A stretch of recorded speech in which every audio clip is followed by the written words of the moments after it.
Well, welcome. Thank you so much for coming. So today we're going to spend about 45 minutes together talking about what you can do really outside the gym to optimize your time in the gym and kind of vice versa. So I'll give a little bit of a background of what I do, the company that I run, how this all came about, how I think about things, give you some information, and then we'll do a little bit of Q&A at the end if that sounds good. So my name is Natalie. In my business, I go by Natalie Joy, and my business is called Enrooted Life. So Enrooted Life is a company I started about a year ago. And I say I started and I say business, but this actually, it feels like this is a calling that actually chose me. So how Enrooted Life came about is it was a seed that was planted in me about 5 or 6 years ago when I was really kind of struggling with a lot of health issues, both physically and mentally. My life previous to this, I was in academia for about a decade. So I was on the track to become a professor. I was an archaeologist. I traveled all over the world. I taught, and I was in a PhD program out at UC Berkeley. And I was on the path to, go to Ivy Leagues and teach and have tenure and all of these things. But my body started talking to me. I had lived my life completely in my mind up until I was about 30.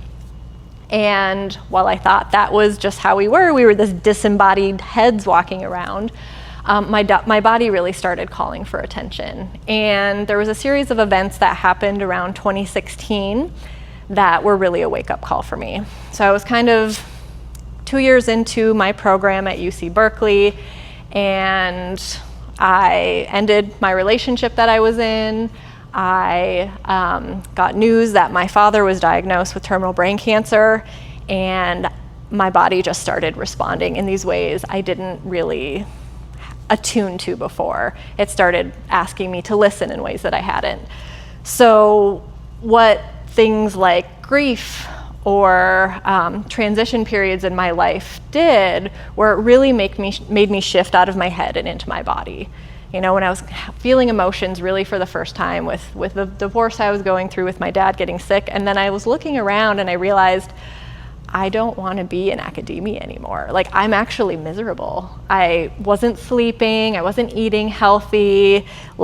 Every time I went to school, my stomach hurt because I was putting on a performance, because I didn't come from an educational background. My parents never went to college, and I was at, UC Berkeley. And so things just started happening in my body. I was not able to eat without pain in my stomach. I had insomnia. I couldn't sleep. My mind would never stop. I had my anxiety levels were probably at a 10 at this point. And then I was dealing with a lot of things like grief, right? So fast forward a couple years, my dad ended up passing. And just before that happened, I decided to leave UC Berkeley and completely walk away from a life I had built for 10 years.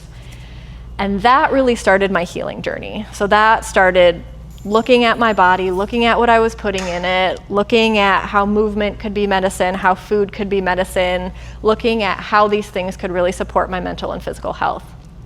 So that's kind of been my journey these last 10 years or so. And I decided at one point I was going to become a clinical mental health counselor, and I dropped out of that program because it didn't at all involve the body. And I was like, this is a key piece to our overall health. So I dropped out of that program, and I did every certification under the sun, I feel. So I'm a certified meditation teacher, nutrition coach, group fitness coach. I'm certified transformational coach, life coach. I work in leadership consulting, so all of these different areas. And I realized I kept thinking this thing is going to heal me, or this thing's going to change my mindset, or this is going to be the puzzle piece. But what I realized through that whole kind of journey is that the answers to my health were all right here the entire time. I just had to get out of the way. I really just had to get out of the way. I had to learn to listen to myself, learn to listen to my body. And all of the things that I had studied, I realized were just these key small pieces that could really nourish. They were what I call conditions in my business, conditions that I began cultivating to really live a life of human flourishing. And that's what I do at Enrooted Life. So I guess you can call me a coach, but I feel more like a guide. I really help people look at their lives from a holistic perspective and really understand, like, what is your body trying to tell you? What is your mind? What are your thought patterns trying to tell you? What are your relationships trying to tell you? So what is life trying to tell you that you could really look at and understand from a different perspective to bring you from a life of maybe just surviving, of getting by, of I feel okay, to a life of like, holy shit, I love where I am. I love what I do every day. I love my relationships. My body feels vital. And it's like, it changes everything when you start thinking about, what are these conditions I can cultivate? What can I do on a daily basis, every day in my life, so that this life that I want, whether it be the body I want, the mind I want, the relationship I want, they're kind of just natural expressions of how you support yourself, your body, and your mind. So that's what I do at Enrooted Life. The one other training I forgot to mention that's kind of my bread and butter is somatic therapy.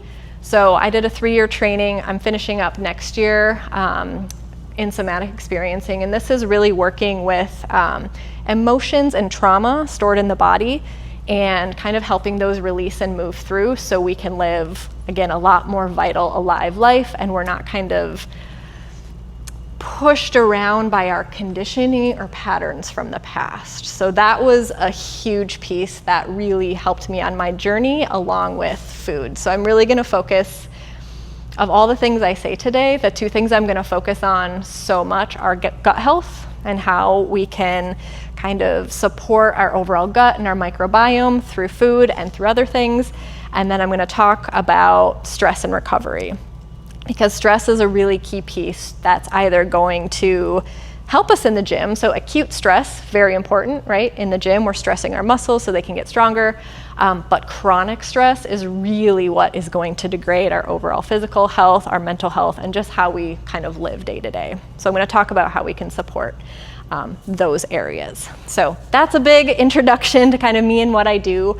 But it kind of sets the stage for where I'm coming at when I'm talking about this topic in general beyond the workout, because it's a very holistic approach. Oftentimes we'll be like, well, what's the best diet for me, or what's the best workout plan? And I want you to think of those things as one piece of the puzzle, right? There's so many conditions that we do on a day-to-day basis that we do anyways. We don't have to like add pieces to our daily routine. We can just, I guess optimize. I don't use the word optimize, but we can look at them and say, how can my sleep patterns, how can, how I carry myself at work, how can, when I eat, how can all of these things support me on my journey to fitness, right? So that's what we're going to talk a little bit more about. But I want to commend you all for being here, because you're already doing one very important piece of the puzzle, which is movement. And this contributes to a much healthier gut health microbiome. It really helps with stress and overall mental ailments. There's a lot of things that movement does in our body biochemically that helps release like happy hormones, serotonin, things like that, that really help our overall well-being. So it's one very important piece that we're all in agreement on, so that makes me very happy. So where we're starting at, and the one thing I want to kind of ground into the information we're talking about today is that the body is interconnected, right? We should all know this, but often I think, especially in Western culture, we think about things very segmented, right? We go to our chiropractor for this, we go to our PT for this, we go to our massage therapist for this, we go to our general practitioner for this, and we have a specialist. And while that's not necessarily a bad thing if you have specific things that need to be addressed, I always want us to zoom out and understand that like everything in our body is really in relationship with everything else.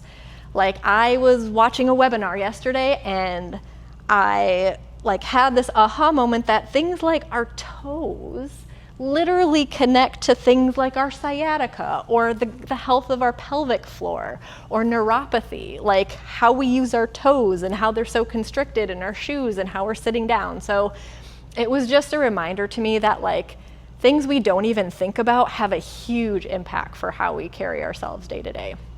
So that's just one big puzzle piece to remember, is that everything is connected in our body and everything is in relationship. So when it comes to thinking about fitness, this is really key, right? The things you do outside of the gym are always going to either support your workout or take away from it.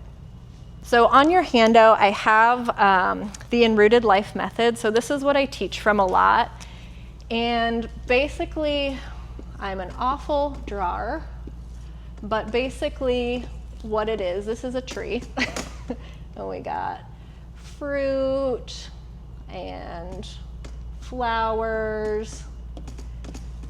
So we have a tree here. We have roots, we have our strong trunk, and then we have our branches, and then we have little flowers and fruit growing from them.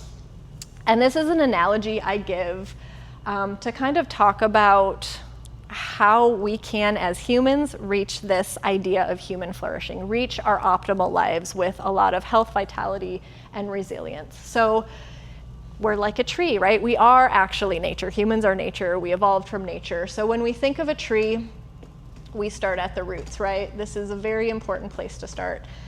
And we have to nourish the roots, right? The tree won't grow. We won't get our flowers. We won't get our branches. We won't even get our healthy trunk here if we don't start with the roots. We start with the seed and then the roots grow first.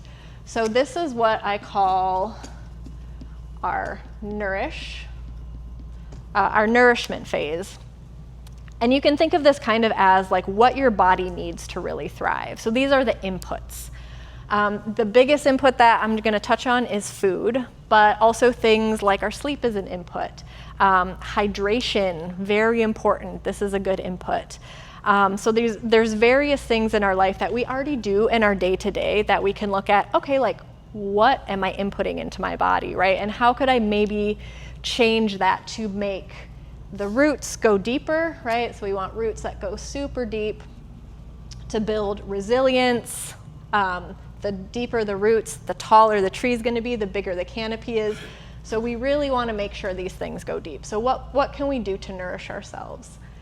So I'll talk about that. The second kind of piece we talk about is restore. So this is the trunk. This is, I call it like the re-journey. And this can take many different shapes, but what I do with a lot of my clients is some of them come here to work on nourish, but a lot of them come to work on the restore piece. And this is, we think of this as reconnecting with who you really are. Like what is in the way of yourself? And a lot of that is trauma, stress, past conditioning, a mind that doesn't stop, a self-critic that is really awful, right? It's all these things that kind of get in the way of who am I? How do I come into alignment with myself? So that's this restore journey. This is where we do a little bit more therapeutic work. So I do things like somatic therapy to kind of help move through emotions, to help move through trauma. This is where mindfulness and meditation comes in, because when you learn to really quiet the mind, so many insights come through. Your intuition comes back online. So in the case of strength training, this is where we get recovery, right? So this is actually sleep. We can get it down here, and we can also get it in the restore piece. But also nervous system regulation and stress mitigation. These are two huge things that are really gonna kind of, again, tell us if we're gonna have a good workout or we're gonna have a workout that we're struggling a little bit more. And then when you focus on these two pieces, you come to the top, which my writing is awful, which is flourishing. So this is what we want. This is the hot body, right? This is the energy. This is the resilience. This is the vitality. This is kind of what we're all going for. We really want to flourish in our life. And so we think, okay, that's my goal. My goal is to be X weight. My goal is to have a body that looks like this. And that's beautiful. But going for these directly is actually ineffective. You gotta start here. You gotta start at the roots and then work your way up. And these things then become a natural expression of a healthy, supported, rooted, strong trunk tree, right? So when we focus on things like our food, when we focus on things like rest and recovery, the natural expression will be these beautiful branches. And then the last piece I call regenerate. And I have that on the handout as well. And this is really, again, what I think my work is all about and why I'm here today. Because I did this journey, and I've been on it for 10 years, and it has rocked my world. And it has changed me fundamentally. It has changed me cellularly because I had to start way down here. My life had completely kind of crashed, and I had to build myself back up from the roots. And now I feel like I see the fruits. I see the fruits of flourishing for all the things I've done for myself for the last 10 years. And what that has allowed me to do, I know these don't look like fruit, but if there was, you can imagine beautiful apples, right? Pears, things like that on this tree. Now it allows me to help serve others. So a flourishing life, naturally, it's like my cup is so full, it can overflow and help other people get to the same point and then serve others. So it becomes this beautiful feedback loop, this beautiful ripple effect. So this is what I call the Enrooted Life method, and this is what I really teach in workshops and webinars and kind of what I go through with my clients. And we all have different places we want to start on the journey, right? So some of us might be like, yeah, I just need to work on the roots, right? I really need to dial in my nutrition. I really need to dial in my sleep, some of these inputs that we have. And some are like, no, I'm pretty good here, but like, I've got some childhood shit, right? That it is coming up and I can't move past it. Or I keep seeming to attract the same type of person as my dad, and I don't know why I'm doing that. Or I keep having the same argument with my partner over and over, and we're not finding the root cause to these things. So this is a lot of where I'd say most people I work with start at, is this kind of restore, recovery phase. And then again, they get to this kind of automatically. It's a natural outgrowth. It's like once you're naturally nourished and sustaining, and then you kind of clear out the junk, then your life just begins to show up for you in ways that you never really could expect. And it's a really beautiful journey from there. So that's the Enrooted Life method. Now I'm going to get into a couple pieces of the nourish and recovery piece as far as how it's going to help your performance in the gym. Nutrition is one of those things that I dip my toe into and then I want to backpedal because it's such a antagonistic topic. Everybody thinks they have the right diet. Everybody thinks you should be carnivore, paleo, vegan, vegetarian, right? And the thing that I've learned through my training, especially somatic therapy, is listen to your body. If there's anything that I would encourage you to walk out of this room knowing and understanding is that your body will tell you. Yes, there are some general guidelines, right? I don't want you going out there and eating McDonald's every day, but one diet that works for one person might not work for the next. One pattern of eating that works for one person might not work for the next. So I'm not going to stand up here and tell you what the perfect diet is, but I can give you some scientifically proven tips as to what is really going to help. So for instance, I'm vegan. I only eat plants. I don't eat any animal products, and I've been that way for 5 years. That healed my gut. That, to me, was one of those huge turning points where I tried everything Western medicine had to provide. I even went to Eastern medicine. I did allergy tests. I talked to a traditional Chinese medicine doctor, and nothing helped. And then I bought a book for $15 about the microbiome. I read it. I did a 28-day meal plan, just eating plants, and I cured myself. I lost 10 pounds in a week, my skin cleared up, I no longer experienced bloating, constipation that I'd had since I was a kid went away in 4 weeks. It was like, I was like, how is this not something everybody's talking about? And that's what worked for me. But what I was realizing that I now know more since I've done so much research and so much work with gut health is the missing piece that many of us don't talk about is fiber. So we talk about protein, right? You're shaking your head. We talk about protein in the gym, and that's great. We all need protein to build muscle. I think about 98% of America is proficient in protein. We all get enough protein if we're eating enough.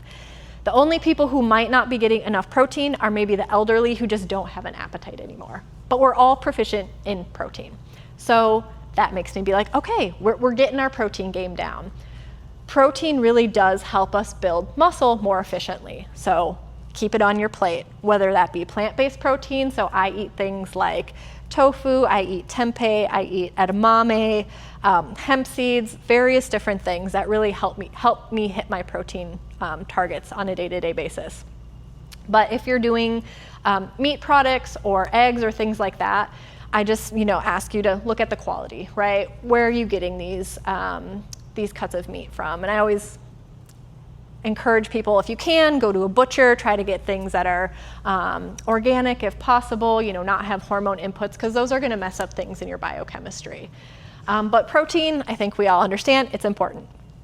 Fiber, however, 95% of Americans are deficient in fiber. So it's a complete reverse. And when I read this book, I had no clue what fiber was. I thought it was literally like Metamucil that my grandma would like mix in her drink. I thought it was like bread or maybe Cheerios. And that's what mainstream media kind of sells to us. This is what fiber is, get your fiber in. But fiber is literally plants. So for my diet, I get a ton of fiber, which really helps my gut health. So our microbiome, have you guys heard the term microbiome? Yeah, okay. People are like, what is it? It's basically your intestines, right? Like it is your gut. And your microbiome is made up of trillions of different microbes. So what's so cool about this is like your microbes aren't human. We're not born with microbes. We can only get them from nature. So they're inputs, right? So gut health is super important in a number of ways. The important ones for today are nutrient absorption. So when you're feeding these diverse microbes with diverse fiber, which is plants, so when I just say fiber, you can think of plants, right? And when I say diverse fiber, just think of like, oh, okay, so broccoli and spinach and even, a hemp seed or a potato, all of these things are gonna feed different microbes in your gut. And I always encourage people to try to get 30 different plants a week. That has been scientifically shown to really improve the diverse makeup of your gut microbiome and really help keep your gut lining intact. So we have our gut, and then we have a barrier that separates our gut from our bloodstream. It's connected to our brain as well. I'm not going to go into the science too much. But when we have what's called leaky gut, or a gut lining that has like kind of holes or it's permeable, that's what we want to try to avoid. And that can happen for a number of reasons, but lack of diversity in fiber is really one of them. And when you have diversity, it really shores up that gut lining. So everything you're eating is actually being optimized into your bloodstream, into your body. So I tell people, especially people who are on, purely carnivore diet, yes, you're getting a good amount of protein, but that protein is actually not being absorbed optimally because your gut lining is not getting fed the right microbes, or the right microbes in your gut lining aren't being fed the right fiber because you're not intaking fiber. So the key here is you want protein and fiber to work together. So every time I'm looking at a plate, for me, I've got a protein, And I've got plenty of fiber. Greens are fantastic for this, but anything, beans as well. I'll put beans on my plate. Because I'm vegan, I need more fats. So a healthy fat. So we do a lot of avocado, love avocado.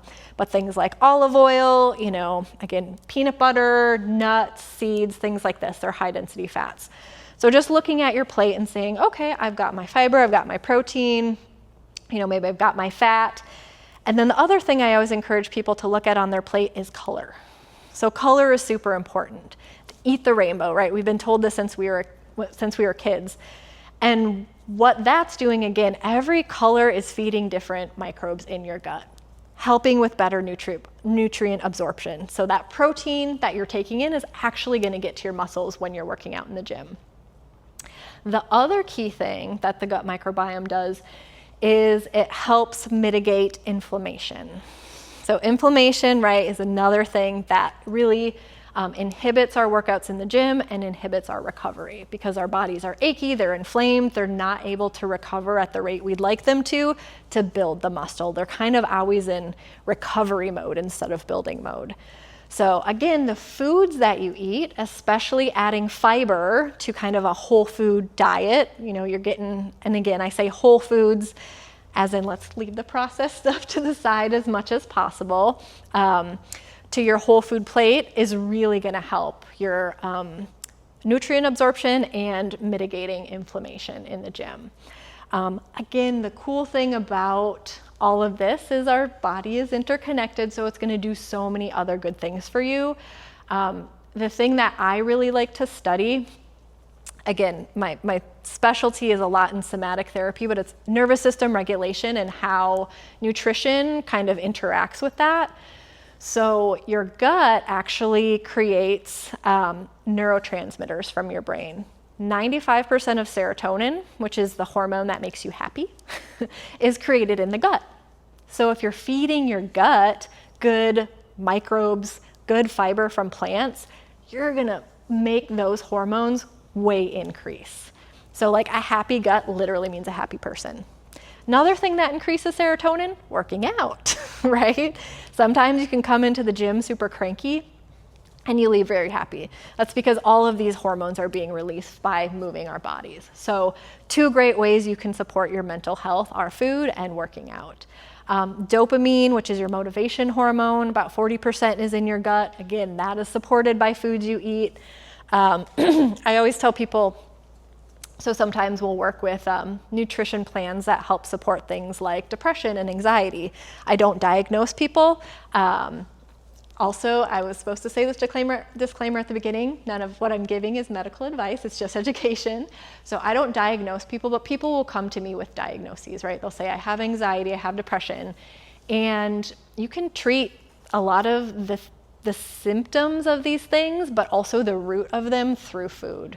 So pumpkin seeds, for example, they have a lot of like tryptophan in them, which is very helpful for dopamine release, and it's helpful for melatonin release and all of these different things that happen in your body neurochemically. So there's actually been studies that show that when you eat pumpkin seeds consistently, it has the same effect on depression as some depression medications. So again, we're really just trying to heal ourselves through the natural world, through nature, and then our body's interaction with it. So that is the gut microbiome. I'm not going to go into more. There's a ton more I could say about this, but super important nutrition. What I want you to walk away with today is just, can I get more plants in my diet? Can I support myself with more fiber? It's going to help with things also like your digestion, right?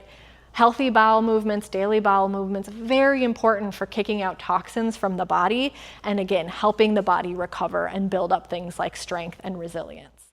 So we started with nourishment inputs. Again, here you're going to get things like sleep and recovery. I'm going to touch on recovery, sleep a little bit more in the recovery section. But hydration, key here, what I suggest people is about half your body weight in ounces. So if you're 150 pounds, 75 ounces of water a day. Here also, I would say electrolytes are important. Another key thing I learned the other day is actually sipping room temperature water throughout the day is the best way to keep your body mostly hydrated. Cold water is absorbed less, and if you're drinking it super fast, like 1 or 2 times a day, it is not as helpful to hydrate your body overall.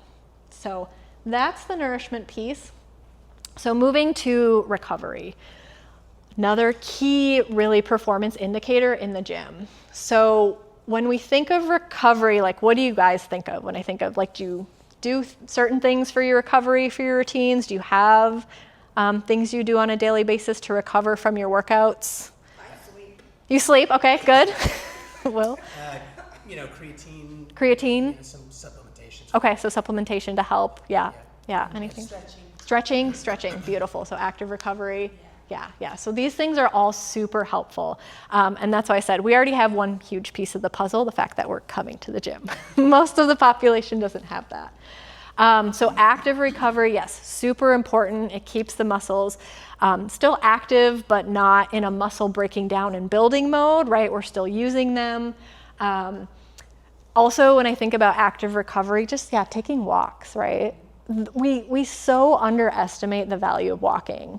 I think there was a stat, I had all these stats written down that I try to use in some of my my talks, but if you take a 10-minute walk after you eat, you get a 30 to 40% drop in your insulin response from your meal, because you're working the biggest muscles in your body, and they take the sugars from your meal and just put it into the muscle instead of allowing it to go in the bloodstream. So I tell clients, if they're pre-diabetic or diabetic or worried about insulin, especially this comes up with women when they're perimenopausal or menopausal, we're really much more sensitive to insulin. Walk, walk after meals. It's really important. Healthy gut microbiome, also really important for insulin sensitivity. Again, that is a piece that we can talk about with your workouts in the gym, but it's another key indicator that, especially the US population, right? A lot of us are struggling with insulin sensitivity and looking at our overall sugar intake. So having a healthy gut microbiome and eating more fiber, fiber also pulls out insulin and it helps blunt the response of glucose in the body. So very important. So we have active recovery, we have sleep, we have supplements, things like that for the restore piece. And the one thing that none of you mentioned that from my perspective, is actually the most important is stress mitigation. So stress mitigation and calming your nervous system it's like magic. It is so important, and we kind of just don't think about it on a day-to-day basis. So one thing that stress does, well, there's many things, but one thing that stress does is it really does affect your microbiome as well. When you are kind of in this, your heart rate's up. This is what I call what science calls our sympathetic state. So we have our parasympathetic state, which is rest and digest. So this is when you're sleeping, if you're just chill and life's good, that's the parasympathetic state. That's what we want to be in 90% of the day, of our waking hours. Our sympathetic state is the fight or flight. This is actually the state we're in when we're working out at the gym, which is okay because it's an acute stress state that ends, right? We do our workout, 45 minutes to an hour, and then we go home. So our body's especially when we're in a routine, the body is this is safe. This person is choosing to put me into stress, so I feel safe and I can recover.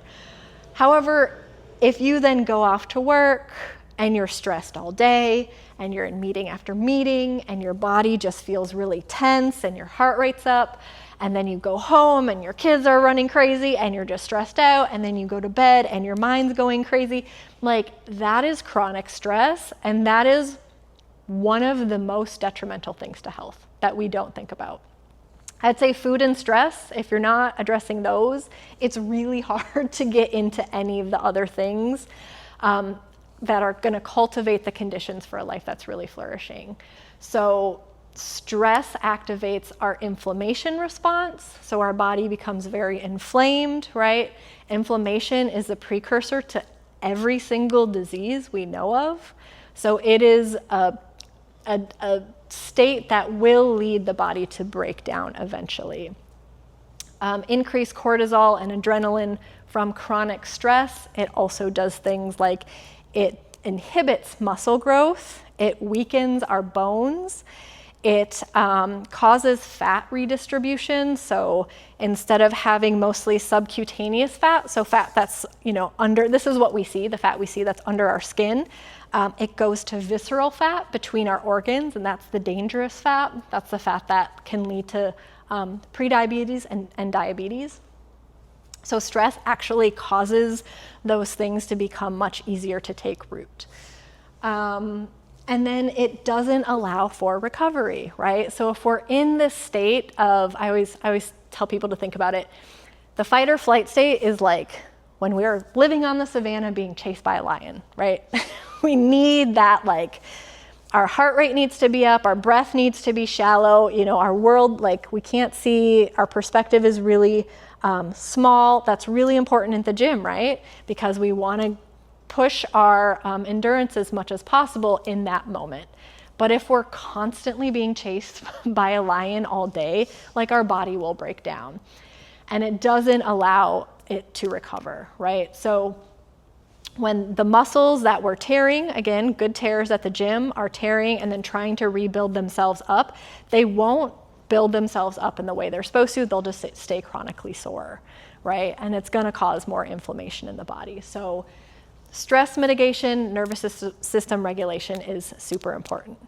So do you have any questions about that? Do you guys kind of understand these two states I'm talking about, the rest and digest and the fight or flight? Have you heard these terms? Yeah, so very important. Also, kind of getting your body into this rest and digest state before you eat is very important because it's going to help you digest better. Again, if you're in that kind of stressed out state, some of us, and we've all had this, right? We're driving behind the car, shoving food in our mouth. The nutrient absorption is just really not there when you do that. So trying to get yourself, I always tell people, if you're religious, prayer is actually a beautiful way to get your body to down-regulate before a meal. I was like, oh yeah, like for so many religions, we sit around a table for years and we've prayed. And I was like, this is actually a fantastic adaptation to allow our bodies to absorb the food as much as possible. But if you're not religious, just taking a few breaths, you can just give your gratitude. Like sometimes I'll just say like, wow, thank you for this food. Thank you to the earth for this food. Thank you to the workers who harvested this food, the drivers who drove it to the grocery store, the cashiers, right? You can just give gratitude. Very, very helpful. So stress regulation is key. It's one of those key indicators to recovery along with sleep. Yes, active movement, right? We talked about stretching, very important. We talked about walking, very important. But sleep is the other key piece. Same with what's happening in our muscles, right? So as our muscles break down in the gym during the day, this is when it's really repairing them and helping them build up. It's using the protein that we ate during the day and really optimizing it, getting into our muscles, into our bloodstream. It's using the fiber to diversify our gut.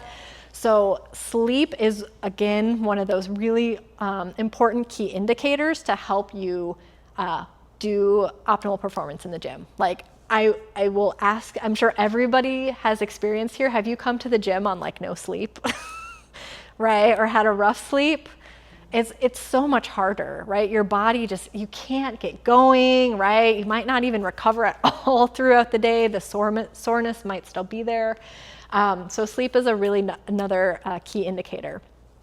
And like everything we've talked about, it's again, this huge interconnected loop. So I want to think about, stress, how that impacts our sleep. I want to think about food, right? And how that impacts our sleep. So if we're eating, ice cream right before bed, like what do you think that's going to do to our sleep, right? It's going to kick up our insulin response, and our body, instead of healing itself, it's going to be digesting. Stress, same thing. If we're super stressed before bed, our mind's not going to be able to calm down. Our cortisol levels are going to stay elevated. And there's these really cool sleep studies that I've seen just showing again what's happened biochemically in our body when we're stressed when we go to bed, and if we're on our phone, right, watching the news right before bed, or even keeping the TV on. Like some people are like, oh, I have to keep the TV on to sleep. But your body is your mind is taking in that information, and if it's at all stressful, like your body will be stressed out and it won't be able to repair the way it needs to. So generally what I recommend with sleep, 7 to 9 hours. If you can, like, when do you guys eat your last meal during the night? 6 or 7. 6 or 7, when do you go to bed? Usually try to do 3 hours later. So 3 hours later. Okay, perfect. Yeah. 9, 10. Arlene? About between 6:30 and 7. 6:30 and 7. And when do you go to bed? I'm in bed by 8:30, 9:30. Okay, good. Like 7:38. 7:38. I'll eat my last meal, and then I'll go to bed like 10 or 11. 10 or 11. Okay, perfect. What was the question? When do you eat your last meal and when do you go to bed? Depends on what time I get home. Okay. I try to go between 6 because I go to bed early. Yeah.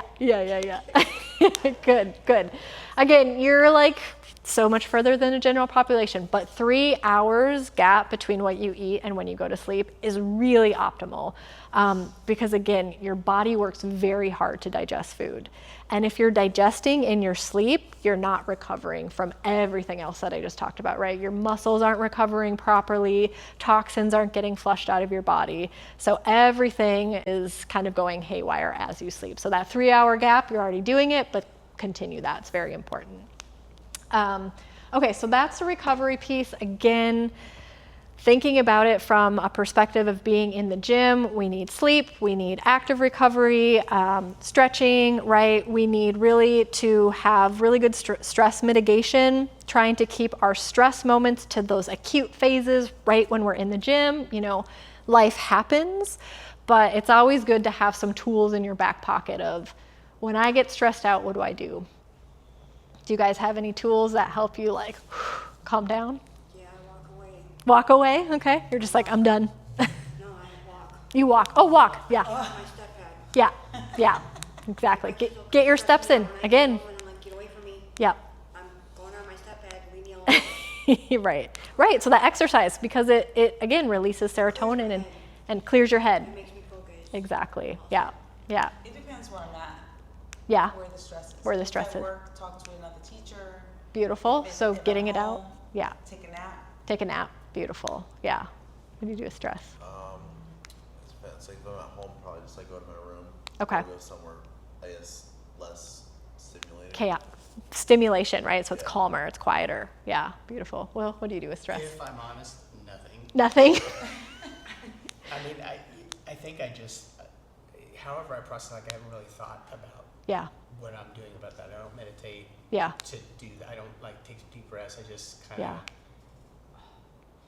deal with it and let it pass and then Yeah. move on. And Yeah. so it's something I need to Yeah. I need to work on. Yeah, and again, these are just invitations, right? It's like, oh, I've never really thought about it. It's an invitation to be like, let me think about that. Is there something I could do? Can I notice when my body feels stressed? Like, can I notice like, oh, my heart rate's really up right now and I feel like, this happens sometimes if you're in an argument with your partner or your kid or your coworker, right? It's like, maybe I just, need to step away, right? Maybe I just need to not be in the situation. So what can we do to mitigate that stress throughout the day? Because the modern world and how we live is inherently stressful. So having tools in our back pocket, whether if you have the opportunity to nap, I would probably choose that. But things like your breath, right? Taking deep breaths, because when we're stressed out, our breath is in our chest, and that's that sympathetic fight or flight state. Diaphragmatic breathing, so breathing deep from the belly, that kicks on our parasympathetic state, so the rest and digest. So the breath is like my go-to tool for myself and for all my clients, because you can do it anywhere. You don't look that weird. Like I'm not gonna just sit here and meditate, right? You don't look that weird when you're like taking deep breaths. So that's always a tool I suggest for people. And then, just little things that you can notice, like oh, I've been on Instagram too long and I'm feeling like stressed out, or I've watched too much TV and it's stressing me out. Can I just notice and down-regulate somehow? So very important, and again, it's gonna really help yourself in the gym. So that's the recover and restore piece, very important to the journey. Again, we can look at nourish as inputs, and then the restore recovery piece is like, what is getting in the way of optimizing my workout, right? Maybe it's stress is getting in the way. Maybe it's, not enough sleep is getting in the way. Maybe it's, a sore body because I haven't moved it enough between workouts. So that's another thing that you can do that really just helps set you up for the best workout in the gym, but then also just a healthy overall life. And then from there, we get to the fun piece, right? We get to the flourishing. If we look at all the conditions on a day-to-day basis that we can support with the roots here, with the restoration piece, this is when we get things like, oh wow, my workout in the gym was actually fantastic because I ate really clean yesterday, I slept really well, I meditated, or I connected with a friend that I haven't for a long time, and we just talked and I was able to be myself. Like, all of those things are actually going to really help yourself in the gym. And so with this flourishing piece, I'm just going to invite my beautiful husband.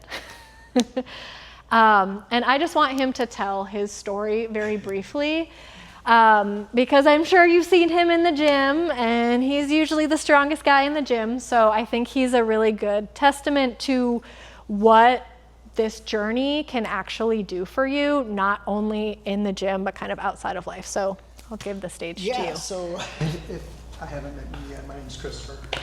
For those at home, I'm Christopher. I've been going to F45 for about 6 years. I spent some time in the CrossFit community as well prior to F45. And then, wow, my Enrooted Life journey. I'll back up just a hair. I'm a combat veteran. I did 20 plus years in the United States Air Force. I'm retired. When we talk about, nervous system regulation does not exist in the service, I'm sorry. We suppress everything in order to kind of get by. So I was in the C2 community where we plan and execute missions. So I did that for a long time. When I retired, I had tons of chronic illnesses, mentally and physically. Mental health wise, you can only imagine, right? Everything under the sun. I even had a diagnosis with a nightmare disorder. I had hypersomnolence, which is severe fatigue. I was tested for narcolepsy, and I retired with 2 collapsed lungs. So my lungs are still collapsed to this day. So I used to wear a CPAP machine. Okay. Physical ailments, I had severe plantar fasciitis, of course my lungs, and back pain, knee pain from years of wearing boots and hopping out of planes and doing crazy things. But overall, I didn't realize that I was just simply managing. So I was doing my due diligence with regards to seeking professional help mentally and physically. I was seeing a psychologist, a psychiatrist at the same time, and they were giving me what I needed in order to get by. So I wore a lot of masks because after this was the first place I came straight from retirement to here, was the first time in 20 plus years that I've been away from my military community. So I didn't know how receptive civilians were actually going to be when I, kind of shared what I did, because they were interested, okay, combat veteran, what'd you do in the service or whatever, and I held back a lot, right? And then basically kind of wore a mask just to appease the other, just so that they didn't look at me any differently. And that's okay. But what I really didn't understand was what was happening to me internally. I didn't understand why, all of a sudden, once the ops tempo stopped, all of these symptoms started to surface. So again, sought professional help. Fast forward, here I am, getting ready to turn 54 here next month. I started this journey it was Labor Day last year. Labor Day last year, so I have a laundry list of ailments. And I had my cholesterol was high. Prior to taking statin in 2012, my LDLs were in the 400s. Okay, and not even really tying it to anything other than they told me that it was hereditary. Okay, because I didn't fit the mold for somebody who should have these numbers in their cholesterol. They were like, well, what are you eating? I was like, just everything that's available to eat, right? What do you mean? So they told me it was hereditary. When I started this journey, I had all these ailments, and I went all in. I didn't feel like I had anything to lose. So I went strictly from basically a carnivore diet. I had very little greens and such, to an all plant-based diet. And it was 30 days. I did a little trial. So for 30 days, I was going to remove myself from taking statin. Okay? First time since 2012. It was a daily pill. And I wanted to test the theory of where is my cholesterol actually hereditary or not. Come to find out it wasn't. So 30 days later, I got my blood tested, and my cholesterol was better than what it was when I was on the statin. Okay, so that was one thing. And then the other things that followed were something as simple as the inflammation in my body started to subside. And when that took place, it removed all the brain fog that I didn't even realize that I had. So now the brain fog is gone, and the inflammation is gone. Now I'm starting to think a lot clearer. So I had clarity of thought, and these symptoms obviously were still there, right? And they still are today. But what has taken place is they no longer really kind of control me like they once did, especially my mental health aspect of it, right? So I'm starting to build capacity to where it's just not controlling me as much. Yes, it'll always be there.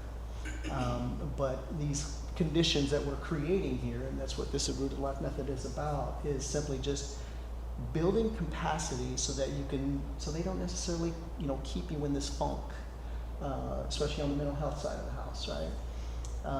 I actually thought I was going to lose gains in the gym. What do we market it as? Minute meat, milk does the body good, and eggs are part of the essential diet that you have to have in order to get strong.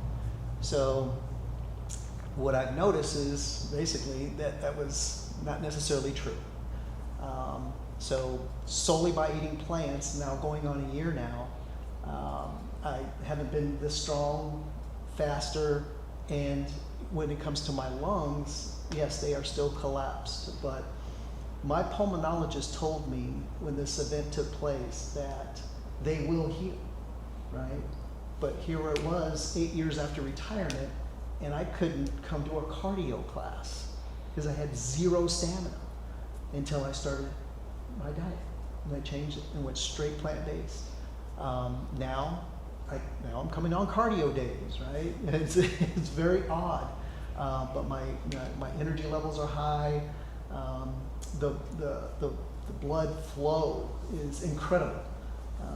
I can't, for somebody who's over 50, just my libido is just at an all-time high, and I had never really felt that before, other than when I was a young kid. It's really, really cool to just kind of feel like I'm going back in time and just feeling younger than I've ever had, and it's quite the experience. But I can go all day with it, to be honest. You can go all day, yeah. Because I'm living it, right? Yeah. I'm experiencing it, and it's like, I want everybody to feel this way. It's like, you might want to check this out, but And it happens fast. it does. Yeah. It does. When you really commit.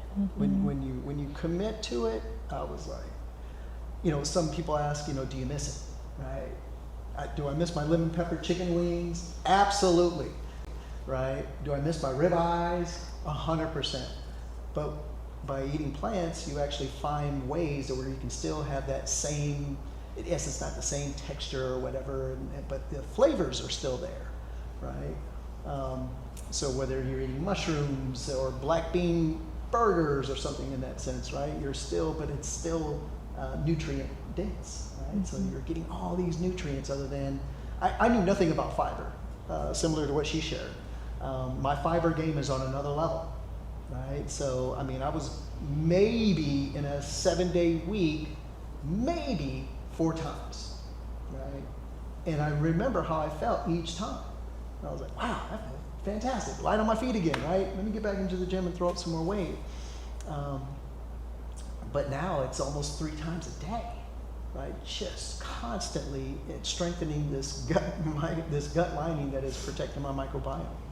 And that is, no kidding, the secret sauce. Mm-hmm. And I can come in here and I feel like there's not any weight in here that I can't throw around.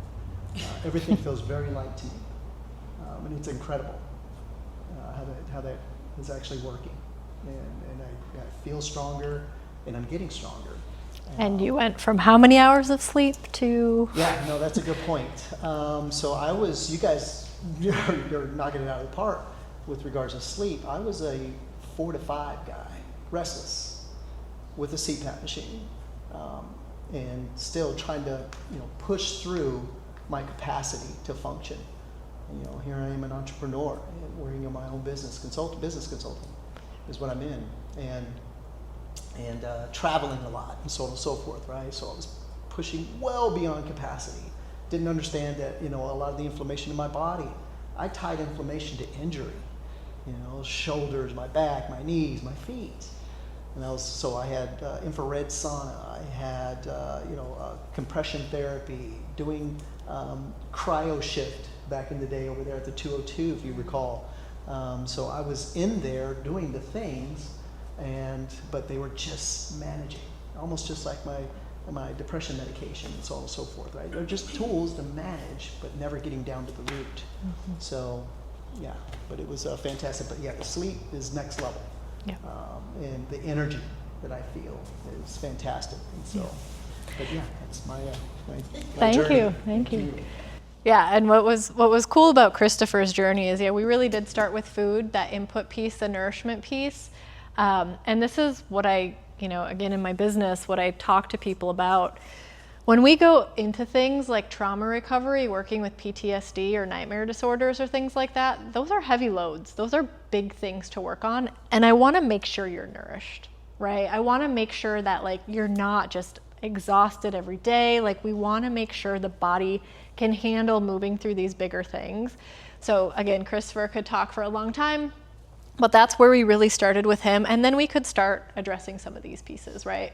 Some of the symptoms, the things that were contributing to his things like nightmare disorders, the things that were affecting his mental health, right? It's very much helped by food, but then there's some things we need to go in there and kind of excavate out, right? I was an archaeologist. I excavated, some very cool things back in the day in Greece and Israel. Now I feel like I'm just kind of excavating humans a little bit. Let's get the things out there that don't belong, so then we can really find the gold, right? We can really find what really matters to you. And that's what the flourishing pieces, and that's what Christopher was speaking to, and that's why we now kind of work on Enrooted Life together to really just help people go through this journey as well, and we act as guides. So there's a little cute QR code on your guys' handout, and if you scan that, you can sign up for our mailing list. I don't send a ton of stuff out, but if you sign up, you get access to, we have this human flourishing guide, which kind of goes over the Enrooted Life method and the tree and some of the stuff we talked about today. And then we're going to try to put together, or he is going to put together this recording, and we're going to send it out to folks. So if there's anybody who wanted to be here who couldn't, have them sign up. So you can send them that once you scan it.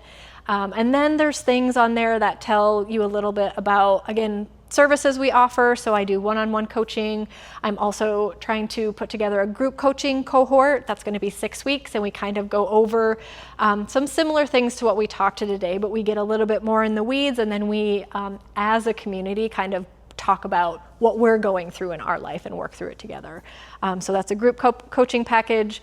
We're also starting to do some stuff with corporate and organizations, so offering wellness packages. So if anybody who's interested, please send them our information. That would be fantastic, because again, I didn't plan on starting this business. I feel like it chose me because I just couldn't not share the journey and the life-changing methods that I kind of discovered over the years. And Christopher's the same. He's like, I feel so great, I have to share this with everyone. And I've seen how this regeneration piece happens. Like my family, his family, like people are starting to, you know, they're like, you guys look great. Like, what's going on? What did you change? And then they're starting to institute more things in their lives. So you guys spread the good word about, you know, what you learned today, what you're already doing, obviously, and F45 is fantastic. But if you know someone who could maybe use a little more help, please feel free to share our information.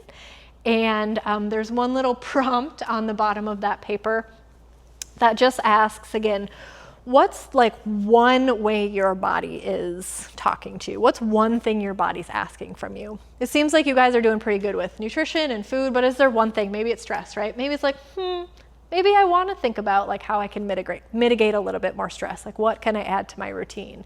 And then what's one small step you can take?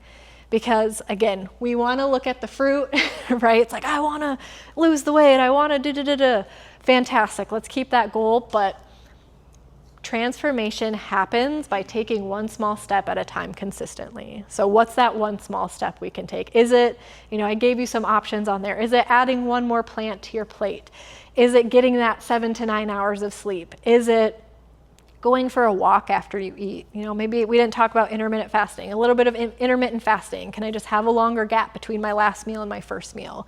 So there's always something we can do because we're already doing these things, right? We're already eating every day. We're already sleeping every day. So how can we kind of just optimize that? So that would be the invitation I offer you all at the end of today to just think about that. So, yeah. Any questions? You understood everything I said. No. I just downloaded your nervous system thing, your resource that you have. Beautiful. Yeah. I just downloaded that. Fantastic. Yeah. Yeah, and there's some practices in there. Yeah, and again, if you sign up for our mailing list, I'm going to try to be doing more in-person stuff around the Valley. I do online webinars, so I do those. I'm trying to do them like every 1 to 2 months on different topics. And even if you can't join those live, we send out a recording. So if any of this is interesting to you, or you know someone who's interested, I would sign up for our mailing list. That's where you'll find everything. So.